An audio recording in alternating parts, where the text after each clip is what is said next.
19. Atos dos Apóstolos, capítulo 19, versos de 11 a 20. Quem trouxe a Bíblia de papel, por favor, levantem-na e digam comigo: esta é, aquele grupo lá de cima, lá das alturas, diga também comigo: esta é a palavra de Deus, lâmpada para os meus pés, luz para o meu caminho. Esta é a bendita palavra de Deus, infalível, absoluta, inerrante. Eu creio nesta palavra. Esta é a palavra viva e eficaz. Acharam Atos dos Apóstolos? Pastor, eu não achei nem a minha Bíblia ainda. Eu aguardo com paciência. Atos dos Apóstolos, capítulo 19, versos de 11 a 21. Leia os versos ímpares e vocês os versos pares. Diz assim a palavra de Deus: e Deus, pelas mãos de Paulo, fazia maravilhas extraordinárias. Vocês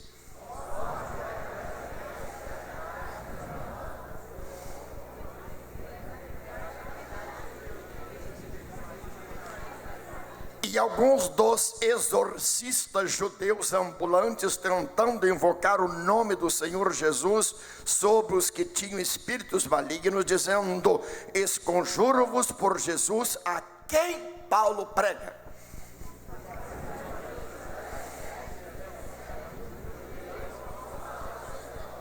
Respondendo, porém, o espírito maligno disse: conheço a Jesus e bem sei quem é Paulo, mas vós quem sois?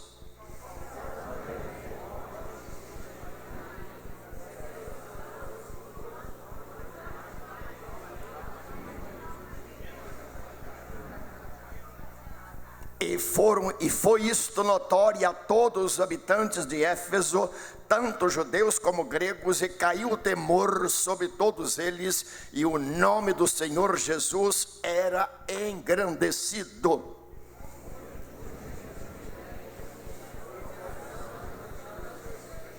Também muitos dos que seguiam as artes mágicas trouxeram os seus livros e os queimaram na presença de todos, e feita a conta do seu preço, acharam que montava a 50.000 peças de prata. Olha que preciosidade. De novo, só as vozes femininas. Vamos lá, 20. Isto. Agora as vozes masculinas. Agora todos, estrepitosamente. Amém. Podem assentar-se. Obrigado, jovens. Agora eu quero convidar a todos para ouvirem a palavra de Deus, palavra viva, palavra que edifica, palavra que traz evidentemente luzes para as nossas mentes e também para os nossos corações. Queridos aqui presentes, se vocês puderem, me ouçam com os ouvidos, mas também com os olhos. Quero falar às crianças, quero falar aos juniores, quero falar aos adolescentes, aos moços, quero falar aos casais, bem como a toda a terceira idade.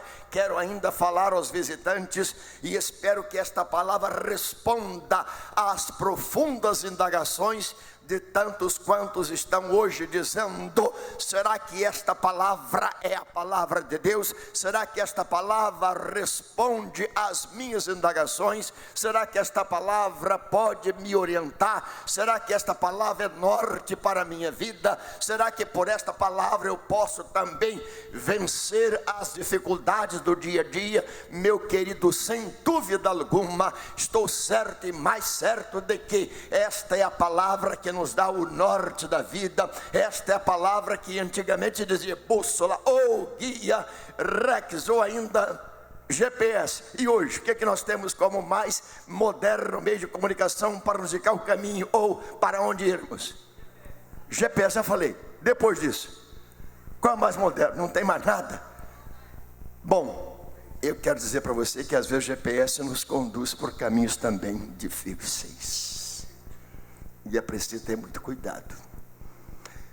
Agora a palavra de Deus sempre nos conduz para um caminho seguro.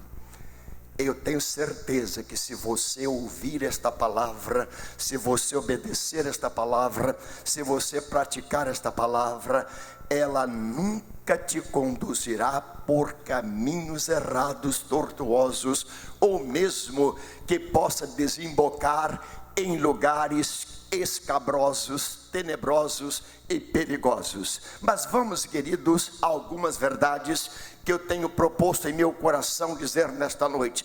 Santos nas mãos de um Deus santo. Digam comigo: santos nas mãos de um Deus santo. Se você pode se considerar um santo separado, isto é, alguém que um dia foi lavado, remido pelo sangue de Jesus, alguém que foi justificado também pela fé em Cristo Jesus, alguém que pode dizer: pastor, em qualquer situação, Deus me tem conduzido em triunfo por Cristo Jesus, porque eu fui justificado pela fé, como diz a palavra de Deus em Romanos capítulo 5, versículo 1. Sendo, pois, justificados pela fé, temos paz com Deus por nosso Senhor Jesus Cristo. Se você também, meu querido, lavado e remido foi pelo sangue de Jesus, eu creio que você pode dizer em qualquer situação: Jesus Cristo é a minha vitória. Jesus Cristo é o meu cântico, como nós cantamos. Jesus Cristo é o segredo da minha vitória. Jesus Cristo é o segredo da minha vida. Meus amados, santos nas mãos de um Deus santo. Me fala de Paulo. Quero nesta noite deixar outros apóstolos. Quero dar continuidade àquilo que comecei domingo passado e ainda hoje pela manhã abordei no que respeita à vida do apóstolo Paulo. Paulo estava na Ásia. Paulo estava realizando uma grande viagem missionária, segundo nós pregadores, comunicadores e também os teólogos, a sua segunda viagem.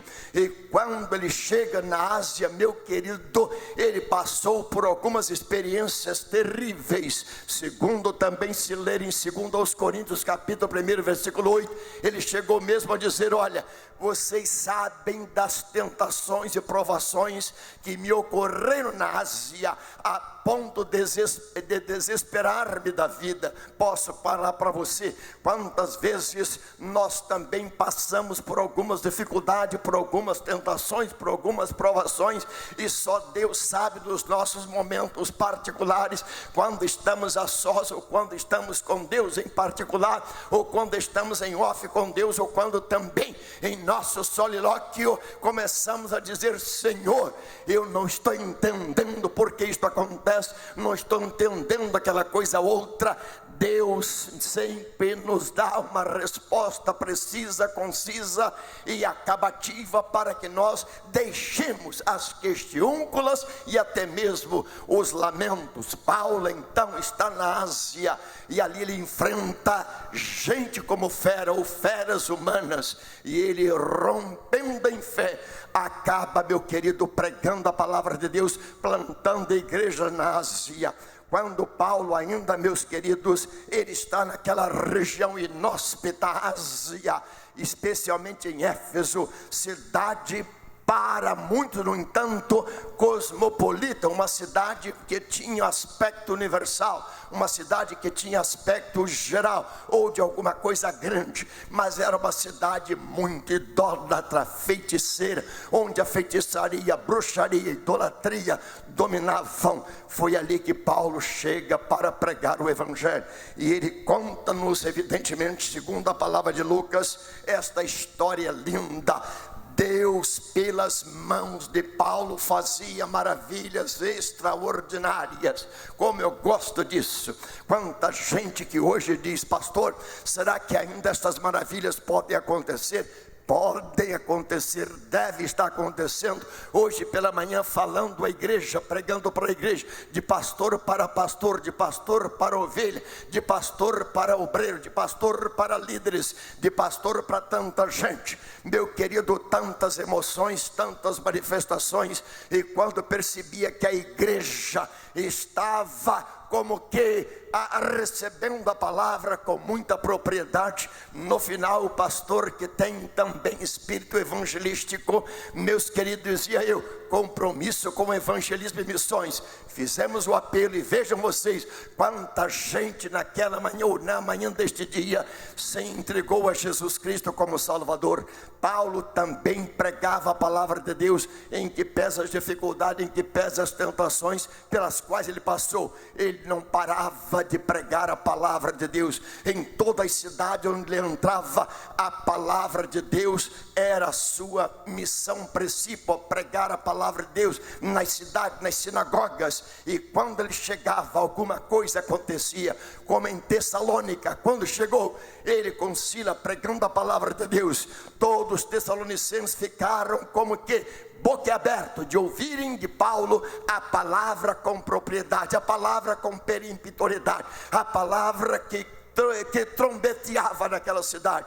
Alguns evidentemente escarneciam, outros zombavam, mas no final, quanta gente se converteu a Cristo Jesus. E a palavra de Paulo era a palavra de Deus que ele anunciava, as Escrituras confirmando que Jesus Cristo é o Senhor. E no capítulo 17 de Atos, verso 6, diz que as autoridades estavam dizendo: quem estes que têm transtornado o mundo chegaram aqui? Isto é, penso que nós também hoje no Brasil precisamos transtornar. Ainda que isto tenha um aspecto de trazer confusão, nós podemos apresentar como aspecto de solução, como aspecto da resposta. Talvez o Brasil de norte a sul, de leste a oeste, nunca precisou tanto de ouvir a palavra de Deus. Meu querido, se você está pensando numa reforma hoje que possa mudar o status quo do Brasil, nós só podemos mudar isto pelo poder do Evangelho. Nós só podemos mudar isto pelo poder de Cristo Jesus. Nada e nada mais pode mudar as coisas senão o Evangelho de Cristo Jesus. Vocês acreditam assim? Então glorifiquem a Deus. Meus amados, Deus pelas mãos de Paulo. Talvez Deus estivesse agora dizendo: Paulo, o que eu vou fazer pelas tuas mãos, o que eu posso fazer pelas tuas mãos, é algo que está além do convencional, do ordinário. Eu quero fazer coisa extraordinária. Meu amado, nós estamos nos acostumando com aquilo que é ordinário, tanto que quando abrimos jornal no dia de cada manhã, se é que lemos jornais, porque hoje você tem tudo à meia-noite, 1h, tem no seu celular. Querido, penso que alguns às vezes me: pastor, você não vai assinar outros jornais? Meu querido, tem tudo. E quando chega o dia seguinte, eu já sei de quase tudo que vai acontecer, que está acontecendo e que está plasmado nos jornais. Mas vamos imaginar a moda antiga. Quando você abre o jornal de cada dia de manhã, você fica pasmo com as manchetes, você fica até mesmo dizendo: estou cada vez mais preocupado com esta cidade, com este estado, com este país. Meu querido, se isto te preocupa, não é pessimismo. Creiamos nós em Deus, ou então as coisas vão se tornar cada vez piores. O que diz 2 Timóteo capítulo 3, versículo 13? Os homens enganadores vão... Completem. Será que eu vou ter que dizer tudo de cor? Os homens enganadores irão de mal a pior, enganando e sendo enganados. Vocês podem ficar cientes desta verdade. Anota aí, 2 Timóteo 3,13. Guarda esta palavra. Mas Deus pelas mãos de Paulo. Talvez Deus estivesse dizendo: Paulo, você se lembra de Moisés? Um dia Moisés tinha nas mãos apenas uma vara, apenas um cajado, apenas um pedaço de madeira. E eu perguntei a Moisés: o que tens em tuas mãos? Moisés disse: apenas uma vara. E quando Deus quis operar, ele operou até mesmo por meio de uma vara, fazendo com que Moisés pudesse tocar nas coisas e as coisas acontecerem. Quando Deus disse para Moisés: Moisés, o que tens em tuas mãos? Ele disse: uma vara. Lança na terra. Aquela vara lançada na terra transformou-se numa serpente. Deus disse: pegue-a. Moisés pegou e não mordeu Moisés, e voltou a ser vara. Deus disse para Moisés: Moisés, agora coloca a mão no teu seio. Moisés colocou a mão no seu seio, a sua mão ficou leprosa. Deus disse: agora tira a sua mão. tirou a sua mão, não estava mais leprosa. Deus queria mostrar para Moisés: Moisés, eu sou o Senhor, eu sou Todo-Poderoso, eu sou o que sou. Moisés, você com este gesto, com sua mão, com sua vara, vai agora retirar ou tirar o meu povo do Egito. E Moisés vai e parte para a sua missão nobre, difícil, é verdade, mas ele tirou o povo do Egito simplesmente com uma vara que tinha em suas mãos. Meus amados, me lembro também desse momento, daquela história das viúvas, que Elias multiplicou o azeite e a farinha. Me lembro da outra viúva, que Eliseu também multiplicou o seu azeite. O que tinha aquela mulher em suas mãos? Apenas um pouco de azeite, e a outra um pouco de azeite e farinha. Deus, pelas mãos do profeta, realiza um milagre extraordinário para que a viúva seja atendida. Isto representa que nós também, mesmo que tenhamos tão pouco, pelo poder de Deus, pela graça de Deus, tudo que temos nas mãos de Deus é multiplicado. Glória a Deus. Ainda, meus amados, me reporto à experiência de Jesus na multiplicação dos pães. 5 pães e 10 peixes. 2? Eram 2? Porque você diminuiu, você tirou, pegou 8, comeu 8. Diga comigo: 5 pães e 2 peixes. Jesus pegou aqueles pães do menino, graças a Deus, porque havia um menino, havia um adolescente com um cesto de pães e peixes, talvez vendendo ali como alguém que está... Eu não posso dizer tantas coisas aqui, então vou ter cuidado. O menino estava tentando satisfazer as necessidades viscerogênicas. Que é isso, pastor? As necessidades, o estômago de muitos, mas estava também querendo vender as coisas para ter com o que comprar mais peixe e pães. E ali, meus queridos, Jesus diz: menino, me destes pães, me destes pães, me destes peixes. E o garoto colocou nas mãos de Jesus. O resultado foi que Jesus Cristo multiplicou tudo aquilo. O que tens em tuas mãos. Talvez, meu querido Deus, nesta noite esteja dizendo: o que é que você tem nas mãos? Você tem a sua vida. Se você colocar a sua vida nas mãos de Deus, Deus vai operar de maneira extraordinária na sua própria vida, na vida dos seus familiares, na vida dos seus vizinhos, na vida do seu condomínio, na vida do seu bar, na vida da sua escola e na vida dos seus colegas. Vocês acreditam que alguém, algum santo nas mãos de Deus pode redundar em mudanças substanciais? Aqueles que acreditam nisso, levantem o braço e digam: eu creio que se eu estiver nas mãos de Deus, algo vai acontecer. Mas uma outra coisa que me impressiona neste texto era a visão de Paulo. Talvez Paulo dissesse, como alguns hoje dizem: pastor, não tem mais jeito. Professor Cláudio, pastor Marcelo, pastor Rafael, estamos pobres de pastor. Está todo limite. Mas vejam, talvez alguém dissesse: Paulo, pare com esse negócio de evangelho, pare com esse negócio de pregar, pare com esta missão. Paulo, você sabe fazer outras coisas. Paulo, você é um poliglota. Paulo, você é um homem muito inteligente.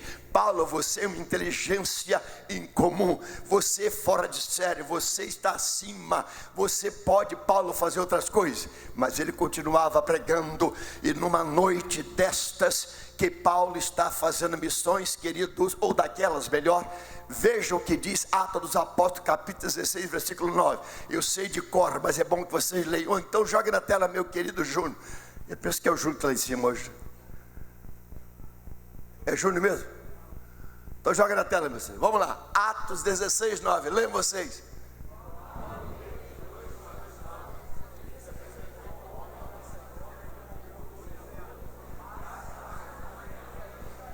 Então digam comigo: Deus, pela visão de Paulo, alcançou toda a Ásia pela pregação da palavra de Deus. Paulo queria para uma região, Paulo tinha a sua agenda, Paulo tinha o seu programa, mas Deus disse: não é Paulo como você quer, mas é como eu tenho determinado. E Deus de noite apareceu a Paulo numa visão e disse: Paulo, passa a Macedônia, na qual evidentemente apareceu um varão e disse-lhe: passa a Macedônia e ajuda-nos. Talvez Deus esteja dizendo para você, meu querido visitante: passe agora na igreja da Pavuna, junte-se à igreja da Pavuna, entre na igreja da Pavuna, ouça a palavra de Deus, ouça o pregador da palavra de Deus, ouça o que Deus tem para você, venha para cá, porque Deus quer que você também seja uma bênção nas mãos de Deus. Deus, pelas tuas mãos, vai fazer coisas extraordinárias. A sua vida nas mãos de Deus vai acontecer coisas lindas e maravilhosas, e sua visão será ampliada. Não é como você quer, mas é como Deus quer. Não é como você planejou, mas é como Deus planejou. Não é como você agendou, mas é como Deus agendou. A agenda de Deus é melhor. Já diz o profeta Isaías no capítulo 55, versículo 8: os caminhos de Deus são melhor do que os nossos caminhos, os pensamentos de Deus são mais altos do que os nossos pensamentos. Portanto, querido, ainda que você tenha programa tanto, ainda que você tenha estabelecido tanta coisa, ainda que você tenha programado tanta coisa, ainda que você vislumbre tanta coisa, ainda que você deseje amanhã realizar tanta coisa, eu quero que você diga hoje: eu quero que a minha visão seja a visão de Deus. Digam todos comigo: eu quero que a minha visão seja a visão de Deus. Eu quero enxergar as coisas com os olhos de Deus. Eu quero ter a capacidade de ver como Deus vê. Eu quero ter a capacidade de enxergar como Deus enxerga. Aí você vai para 1 Coríntios capítulo 2, versículo 9, que diz assim: aquilo que o olho não... Continuem, vocês. Me poupe a voz, deixa eu descansar um pouco. Vamos lá. Aquilo que o olho não, o ouvido não, nem subiu ao coração, são as coisas que Deus tem preparado para aqueles que o amam. Como eu gosto disso, meus amados, como é bom ter a visão de Deus. Billy Graham, no seu livro Mundo em Chamas, ele conta algumas experiências com respeito à visão. Disse ele que nós temos 2 pares de olhos, 2 pares de ouvidos. Com estes olhos físicos nós enxergamos algumas coisas que são importantes para a vida, mas com os 2 olhos espirituais, segundo citei para vocês, nós enxergamos as coisas espirituais, nós enxergamos mais longe, nós somos capazes de ver aquilo que é aquele ponto futuro, overlap. Nós podemos então alcançar coisas mais extraordinárias. Deus quer que nós tenhamos a visão do Espírito Santo, e o Espírito Santo vai nos mostrando coisas grandes e firmes. Meus amados, quero que vocês também vejam. Com estes 2 ouvidos eu ouço o pastor, mas com os ouvidos espirituais eu estou ouvindo a voz do Espírito Santo. E a Bíblia diz em Hebreus capítulo 3, versículos 7 e 8: hoje, se ouvirdes a voz de Deus, hoje está ouvindo a voz do pastor, agora estou ouvindo a voz do pastor, mas eu posso ouvir a voz do Espírito Santo, que está me falando mais profundamente. Eu quero ouvir a voz de Deus. Meu querido Paulo tinha esta propriedade, visão de Deus. Não era como ele queria, mas era como Deus tinha programado para ele. Vejam vocês, quando Paulo vê que as cidades todas estavam precisando de Jesus, ele não se faz de rogado, ele faz a sua excursão missionária. Vai por Listra, por Derbe, por Icônio, por Atenas, por Tessalônica, por Belém. Ele vai agora pregando o evangelho em todas as cidades. Paulo se fez missionário exponencial. Ainda, pastor, olha a hora, eu vou tentar. Relógio, para um pouquinho. Digam comigo: Paulo ainda tinha outra propriedade, de poder escrever tantas coisas lindas. Quantas cartas Paulo escreveu? 13, 14. Se ele escreveu Hebreus, 14. Se não, fiquemos com a corrente mais universal. Paulo escreveu 13 cartas, muitas preciosas, como eu me valho delas para pregar a palavra de Deus, para compor textos, para costurar textos, para fazer os postulados, para ensinar a igreja. Como eu gosto, que capacidade tinha Paulo de escrever, meus queridos, quase metade do Novo Testamento Paulo escreveu. Eu quero que vocês também se lembrem, precisamos escrever, documentar. Alguém já me procurou, alguém, um líder da mocidade desta igreja, me procurou e disse: pastor Teodomiro, faça dos seus escritos livros, opúsculos ou ainda livretos, para que fique documentado, porque os seus escritos fazem bem, seus escritos vão muito longe, seus escritos são preciosos. Eu lamento que alguns homens de Deus não tenham escrito tanto quanto deveriam e poderiam ter escrito. Estou escrevendo e penso que o Teodomiro passa, a minha geração passa, a minha vida passa, eu morro, mas vocês vão ficar com alguma coisa que escrevemos para a igreja. Imaginemos Paulo, se Paulo nada escrevesse, escreveu tanta coisa que hoje faz parte do cânon, ou da vara de medir, faz parte de algo que mensura a história do Novo Testamento. Meus amados, Paulo então tinha esta propriedade. Deus pelas mãos de Paulo, Deus pela visão de Paulo, Deus pelos escritos de Paulo, Deus ainda, meus queridos, pelo poder do Espírito Santo na vida de Paulo. Eu tenho que terminar, eu quero terminar com precisão. Fiquemos em pé agora. Leamos um pedaço do texto e vocês vão fazê-lo comigo de maneira assim bem lida, para que guardemos a palavra de Deus. De sorte que até lenços e aventais se levavam do seu corpo aos enfermos, e as enfermidades fugiam deles, e os espíritos malignos saíam. Quem sabe nesta noite eu não vou pedir para você trazer lenços, trazer aventais, trazer carteira, trazer qualquer coisa aqui na frente. Eu vou pedir que você traga a sua própria vida e coloque-a nas mãos de Deus. Verso de número 13. E algum dos exorcistas, leiam todos, ambulantes, tentavam invocar o nome do Senhor sobre os que tinham espírito maligno, dizendo: esconjuro-vos o quê? Estou em nome de Paulo. Pedro, olha aqui, eu não tenho capacidade, eu não tenho isto que Paulo tem, eu não sou um Paulo, mas eu vou fazer em nome de Paulo, em nome do Teodomiro. Se você, Cláudia, sair amanhã aqui e vou sair em nome do Teodomiro para expulsar demônio, o demônio vai rir da sua cara. Se você sair aqui em nome do Teodomiro, Paulo, para expulsar demônio, o demônio vai rir da sua cara. Mas se você sair daqui em nome de Jesus, pelo poder de Jesus, os demônios fugirão. Este nome dá poder, poder, poder, poder. E aqueles falsos ambulantes, beligerantes, impostores, olha, eu vou esconjurar pelo nome de Paulo. Aí o Espírito se manifestou. Leiam vocês 14. E os que faziam isso eram 7 filhos de Servo, judeu principal dos sacerdotes. Respondendo, porém, o espírito maligno disse: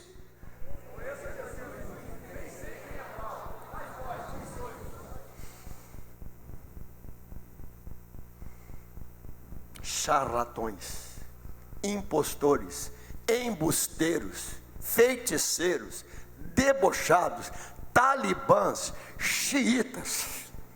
Prossigam. E saltando neles o homem que tinha um espírito maligno,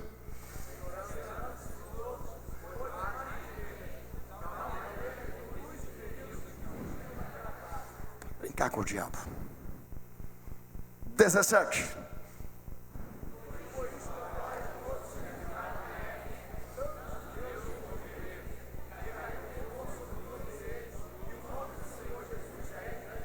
Até nestes atos,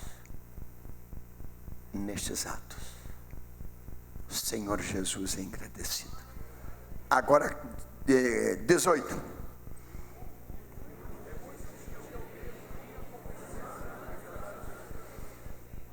Isto é, muita gente creu.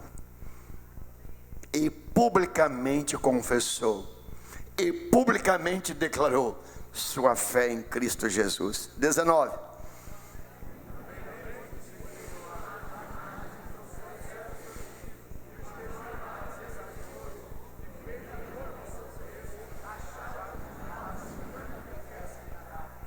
Quantos livros de feitiçaria, de bruxaria, de magia, de coisa, de encantamentos.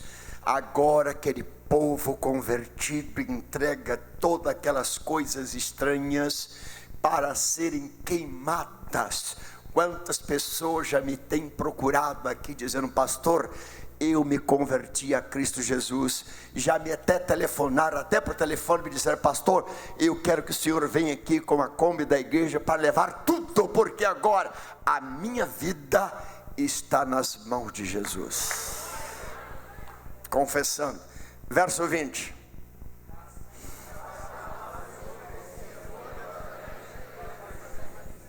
Você deseja, visitante, que nesta noite Deus mude a sua vida para melhor,